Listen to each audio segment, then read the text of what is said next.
Hi hello and welcome back to trash talk. நம்மளோட daily லைஃப்பில் நமக்கு எவ்வளோ கன்ஃபியூஷன்ஸ் இருக்குல்ல, எவ்வளோ குட்டி குட்டி டெசிஷன்ஸ் எடுக்க வேண்டியது இருக்குது. யோசித்து பார்த்தா அதுக்கே ஒரு தனி லெவல் ஆஃப் எனர்ஜி தேவைன்னு நினைக்கிறேன். ஃபார் எக்ஸாம்பிள், காலையில் என்ன ட்ரெஸ் போடுறது, என்ன சாப்பிட்றது, என்ன லன்ச் கொண்டு போகிறது, ஆர் ஒர்க் பிளேஸில் எந்த வேலையை ஃபஸ்ட்டு பார்க்குறது, டெட்லைன் இருக்க வேலையை ஃபஸ்ட்டு பார்க்கணுமா இல்லை இப்போ உடனே பண்ண வேண்டிய வேலையை ஃபஸ்ட்டு பார்க்கணுமா, அந்த மாதிரி நிறைய சின்ன சின்ன கன்ஃபியூஷன்ஸ் இருக்குது. காலையில் கண்ணை திறக்கிறதுலேருந்து நைட்டு திரும்ப கண்ணை மூடுற வரைக்கும் அந்த ஒரு நாளுக்குள்ளே இருக்க ஆக்ஷன்ஸ்லேயே நிறைய டெசிஷன்ஸ் எடுக்க வேண்டியது இருக்குது, நிறைய விஷயம் பிளான் பண்ண வேண்டியது இருக்குது. அதே போல் லைஃப்பில் நிறைய காம்ப்ளெக்ஸான விஷயங்களும் இருக்குது. ஸோ ஃபார் எக்ஸாம்பிள், நம்ம கண்ணு முன்னாடி ஒரு தப்பு நடக்குதுன்னா அதை பற்றி நம்ம தட்டி கேட்கணுமா கேட்கக்கூடாதா, ஃபஸ்ட்டு அது தப்பா இல்லையா, அது தப்புன்றதை டிசைட் பண்ணுறது யார்? இப்போ சின்ன வயசுலேருந்து நம்ம வீட்டில் ஒரு சில விஷயங்களில் இது சரி இது தப்புன்னு சொல்லி கொடுத்துருப்பாங்க.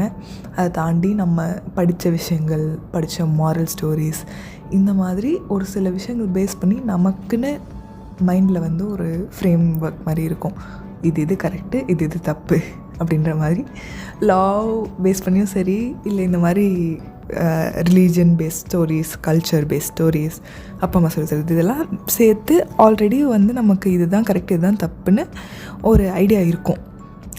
அது ஸ்கூல் படிக்கிற வரைக்கும் ரொம்ப யோசிக்க தோணாது. இது தப்பு, போய் சொல்கிறது தப்பு அப்படின்னா தப்பு, அவ்வளோதான், அதை தாண்டி யோசிக்க மாட்டோம். பட் லைஃப்பில் நம்ம எக்ஸ்பீரியன்ஸ் கெயின் பண்ண ஒரு சில இடங்களில் இப்போ நம்ம சரின்னு நினச்ச ஒரு விஷயம் மற்றவங்களுக்கு தப்பாக இருக்கலாம், ஆர் இன்னொருத்தங்க தப்பு பண்ணிட்டாங்கன்னு நமக்கு செம்ம காண்டாகிற விஷயம் அவங்களோட இடத்துலேருந்து பார்த்தா மேபி அது கரெக்டாக இருக்கலாம். ஸோ இந்த மாதிரி எது கரெக்டு எது தப்புன்றதை தாண்டி ஒரு பெர்ஸ்பெக்டிவை பொறுத்து அந்த விஷயத்தோட இது மாறும், லைக் ஸ்டாண்ட் மாறும். ஸோ சின்ன வயசில் நம்ம எல்லாமே either black or white, this is right or wrong அந்த மாதிரி யோசிச்சுருப்போம். அதுவே கொஞ்சம் வயசாக ஒரு ரியலைசேஷன் வரும், nothing is right or wrong, there are some grey areas where நம்ம அதை டக்குன்னு ஜட்ஜ் பண்ணிட முடியாது. அது நம்மளோட இடத்துலேருந்து பார்த்தா இப்போ பொய் சொல்கிறது தப்புன்னு இருக்கலாம். பட் அந்த பொய் சொல்லலைன்னா அந்த இடத்துல வேறு ஏதோ ஒரு பெரிய பிரச்சனை வரலாம், இல்லை வேறு யாராச்சும் ஹர்ட் ஆகலாம். அதை தடுக்கிறதுக்காக அந்த இடத்துல ஒருத்தவங்க போய் சொல்லியிருக்கலாம். ஸோ அந்த மாதிரி ஒரு ஆக்ஷனுக்கு பின்னாடியும் லைக் என்ன யோசித்து அவங்க அந்த விஷயத்த பண்ணியிருக்காங்க அப்படின்றத கன்சிடர் பண்ணாமல் கரெக்டாக தப்பான்னு சொல்ல முடியாது. ஒரு சில விஷயங்களை நம்ம எவ்வளோ யோசித்தாலும் அது கரெக்டுன்னு நம்ம கேட்டகரைஸ் பண்ண முடியாது, தப்புன்னு கேட்டகரைஸ் பண்ண முடியாது. ஏன்னா அது நம்ம கரெக்டுன்னு சொன்னால் ஆப்போசிட்டில் இருக்கவங்களுக்கு அது தப்புன்னு சொல்கிறதுக்கு 100 காரணம் இருக்கும். அதே மாதிரி வைஸ் வர்ஸா. ஸோ எது ஃபேர் எது அன்ஃபேர்னு சொல்கிறதுக்கு யார் ஜட்ஜு? இன்ஃபேக்ட் கோர்ட்டில் இருக்க ஜட்ஜ் கொடுக்குற ஜட்ஜ்மெண்ட்லேயே நிறைய அன்ஃபேரான விஷயங்கள் ரீசெண்ட் டைம்ஸில் அந்த காலத்துலேருந்தே நடந்துகிட்ருக்கு. ஸோ இப்போது ஒரு லாயர்கிட்ட யார் காசு கொடுக்குறாங்களோ அவர் யார் அவங்க சைடு வாதாட சொல்லி ரிக்வெஸ்ட் பண்ணுறாங்களோ அவங்க தப்பே பண்ணியிருந்தாலும் அதை எப்படி லாவில் இருக்க லூப் ஹோல்ஸ் வச்சு இது ஜஸ்டிஃபை பண்ண முடியுன்றது தான் அந்த லாயரோட வேலையே. அதே போல் எந்த லாயர் அதை ரொம்ப ஸ்கில்ஃபுல்லாக ஜஸ்டிஃபை பண்ணுறாங்களோ ஒரு ஸ்கில்ஃபுல்லாக வாதாடுறாங்களோ அவங்க தான் ஜெயிக்கிறாங்க. அந்த இடத்துல எது உண்மை எது பொய்ன்றது it does not matter. So evidence இல்லைன்னா நீ உண்மை பொய்யெல்லாம் ப்ரூவே பண்ண முடியாது. ஸோ எல்லா இடத்துலையுமே அந்த மாதிரி இதுக்குன்னே செட் பண்ணியிருக்க ஒரு லா, இதுக்குன்னே நமக்கு ஜஸ்டிஸ் கிடைக்கணுன்னே இருக்க கோர்ட்லேயே ப்ராப்பராக ஜஸ்டிஸ் கிடைக்குதா அப்படின்னு பார்த்தா இல்லை. ஸோ எல்லாமே ரொம்ப சர்க்கம்ஸ்டான்ஷியல் தான். சரி, இப்போ நீ என்ன தான் சொல்ல வர, லூஸு மாதிரி பண்ணாதிட்டுருக்கேன்னு கேட்குறீங்களா? ஒன்றும் இல்லை. ஒரு சில ரைட் அண்ட் ராங் நமக்கு கல்ச்சர் பேஸ்லேயோ இல்லை ரிலீஜன் பேஸ்லேயோ சொல்லி கொடுத்துருப்பாங்க. அதெல்லாம் ஆக்சுவலி ரைட் அண்ட் ராங் கிடையாது. இன் அ சென்ஸ் தட் அதுக்கு பின்னாடி நிறையா ரீசன்ஸ் இருந்திருக்கும். ஸோ அதை எழுதினவங்களோ ஒரு அதை பழக்கப்படுத்தினவங்க அவங்களோட செல்ஃபிஷான ஒரு சில ரீசன்ஸ்க்காக அதை சொல்லி வச்சுருக்கலாம். ஃபார் எக்ஸாம்பிள், பீரியட்ஸ் டைமில் பொண்ணுங்க கிச்சனுக்குள்ளே வரக்கூடாது, ஒரு பெட்டில் படுக்கக்கூடாது, இந்த மாதிரி அந்த எப்போவும் சாப்பிட்ற தட்டில் சாப்பிடக்கூடாது, இதெல்லாம் சொல்கிறதுக்கு வந்து என்ன ரீசன் சத்தியமாக எனக்கு தெரியல. கோவிலுக்கு போகக்கூடாது, இதெல்லாம். ஸோ இதெல்லாம் தப்பு அப்படின்னு நமக்கு சொல்லி வச்சுருக்காங்க. பட் ஆக்சுவலாக யோசிச்சு பார்த்தா இதெல்லாம் தப்பா? மேபி அந்த காலத்தில் அந்த பேடெல்லாம் கண்டுபிடிக்கல.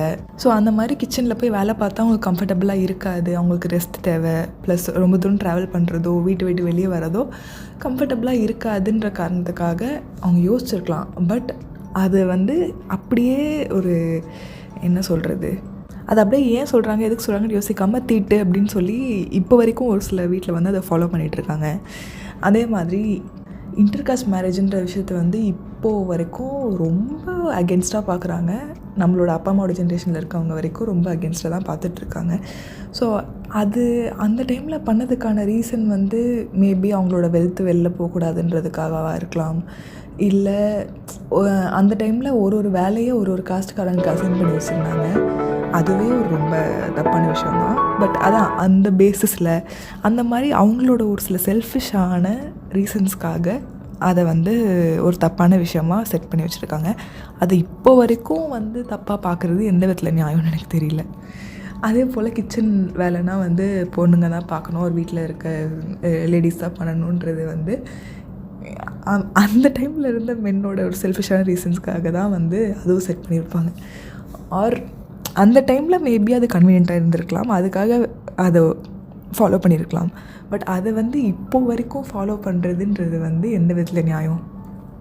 ஸோ நியாயம் அநியாயன்றது அந்தந்த டைமில் அவங்களோட கன்வீனியன்ஸ், அவங்களோட அந்த சிச்சுவேஷன் பேஸ் பண்ணி தான் வந்து முடிவெடுக்கப்பட்டிருக்கும். அதே விஷயத்த ஒரு இவ்வளோ ஜென்ரேஷன்ஸ் கழிச்சும் நம்ம ஒரு செகண்ட் தாட் போடாமல் ஓகே அவங்க தப்புன்னு சொல்கிறாங்க, இது தப்பு அப்படின்னு ஃபாலோ பண்ணுறது வந்து ரொம்ப தப்பு. ஸோ எல்லாத்தையுமே வந்து குவெஸ்சன் பண்ணி எதுக்காக இதை பண்ணுறோம் அப்படின்ற ஒரு கிளாரிட்டியோடு பண்ணோன்னா இன்னும் கொஞ்சம் பெட்டராக இருக்கும். ஸோ ஒரு விஷயத்தில் வந்து ரைட் ஆர் ராங் அப்படின்னு ஸ்ட்ரெயிட்டாக சொல்ல முடியல அப்படின்னா அதை டிசைட் பண்ணுறதுக்கு முன்னாடி இப்போ நான் இந்த இடத்துல இந்த டெசிஷன் எடுத்தால் அதனால யார் அஃபெக்ட் ஆவா, எந்த வேல்யூவை பேஸ் பண்ணி நான் அந்த டெசிஷன் எடுக்கிறேன், இப்போது அது நிஜமாகவே ரைட் ஆர் ராங் ஏதாவது ஒரு ரீசன் இருக்கா, இல்லை சும்மா அது தப்பு அப்படின்னு இதுக்கு முன்னாடி இருக்கவங்க சொல்கிறாங்கன்றதுக்காக நான் வந்து அந்த டெசிஷன் எடுக்கிறேன்னா, இந்த டெசிஷன் நான் எடுத்தால் can I live with it, like நாளைக்கு அதனால் என்ன கான்சிக்வன்ஸ் வந்தாலும் என்னால் அதை ஃபேஸ் பண்ண முடியுமா அப்படின்றத யோசித்து ஒரு டெசிஷன் எடுக்கணும். அதை விட்டுட்டு ட்ரெடிஷ்னலாக நமக்கு இது பிளாக் இது ஒயிட்டுன்னு சொல்லி கொடுத்தாங்கன்றதுக்காக அதையே நம்ம இப்போ வரைக்கும் ஃபாலோ பண்ணுறதுன்றது வந்து கரெக்ட் கிடையாது. அதே மாதிரி இது கரெக்டாக தப்பான்னு சொல்கிறதுக்கு நீ யார் அப்படின்னு நீங்கள் கேட்கலாம். But this is my opinion. இதை நீங்கள் ஃபாலோ பண்ணணுமா வேணாமான்றதை நீங்கள் அந்த மாதிரி எல்லாமே யோசித்து டிசைட் பண்ணிக்கோங்க. அடுத்த வாரம் வேறு ஏதாவது இன்ட்ரெஸ்டிங்கான டாப்பிக்கோடு வரேன். Until then, see you. Tata, bye bye.